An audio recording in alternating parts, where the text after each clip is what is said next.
यहाँ पे मेरे भाई बोर्ड को इस तरह से पढ़ाया जा रहा है कि इसके रिलेटेड पॉलिटेक्निक नवोदय बेचू पूरा कवर हो जाएगा मेरे भाई, इस बात को ध्यान देना, लेट नहीं करते। आपके सामने पहला क्वेश्चन दिखाई दे रहा होगा, बहुत प्यारा क्वेश्चन है, सारे क्वेश्चन देखेंगे, सुपर 30 क्वेश्चन यहाँ पे लेके आ चुके हैं, ठीक है। पहला क्वेश्चन क्या है, बहुत इंपॉर्टेंट है, इसको हम समझने का प्रयास करेंगे।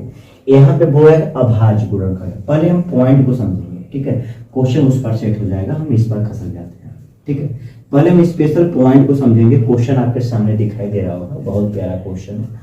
पहली पॉइंट हम अभाज्य के बारे में समझेंगे कि अभाज्य होता क्या है। ऐसा विद्यार्थी होगा जो कभी अभाज्य के बारे में पढ़ा नहीं होगा, तो अभाज्य संख्या के बारे में हमने आपको डिटेल बताने का प्रयास करेंगे। एक पॉइंट को ध्यान सीखिएगा, चीजें बहुत हार्ड नहीं होगा मेरे भाई। अभाज्य संख्या के बारे में अगर मैं स्पष्ट कहूंगा क्वेश्चन के अनुसार, तो अभाज्य संख्या ऐसी संख्या 1 को छोड़ के, हमेशा 1 को छोड़ के आप काम करिएगा, ठीक है।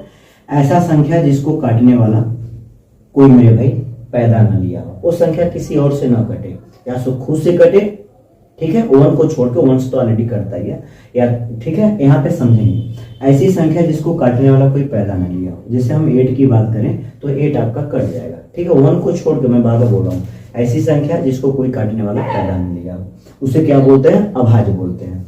तो यहाँ पे हम समझेंगे ए क्या है मेरे भाई, ए आपका क्या है मालूम है, ए आपका भाज्य है, क्योंकि किसी और से कट रहा है। सेकेंड हम बढ़ने का प्रयास करें, मैंने 11 ले लिया, 11 को काटने वाला कोई पैदा नहीं लिया, इसे 11 क्या कहलाएगा, आपका अभाज्य कहलाएगा। और मैंने यहाँ पे क्या ले लिया मेरे भाई, यहाँ पे हमने 9 ले लिया, 9 को काटने वाला कोई पैदा लिया है, तो इसको क्या बोलेंगे मेरे भाई, इसको हम भाज्य बोलेंगे, ठीक है। लेकिन यहाँ पे अगर हम 13 की बात करें, 13 को काटने वाला कोई पैदा नहीं लिया, तो ये आपका अभाज्य कहलाएगा। जिसको कोई काट सकता है, जिसको कोई काटने वाला जन्म लिया है 1 को छोड़ के, बार बार बोल रहा हूँ, छोटी सी बात है, दिमाग में बैठा लीजिए, 1 को छोड़ के इसको काटने वाला पैदा लिया है, इसलिए क्या कहलाएगा, आपका भाज्य कहलाएगा, ठीक है। ये नहीं कटेगा, इसको काटने वाला कोई पैदा नहीं लिया, इसलिए ये क्या कहलाएगा मेरे भाई, ये आपका अभाज्य संख्या कहलाएगा।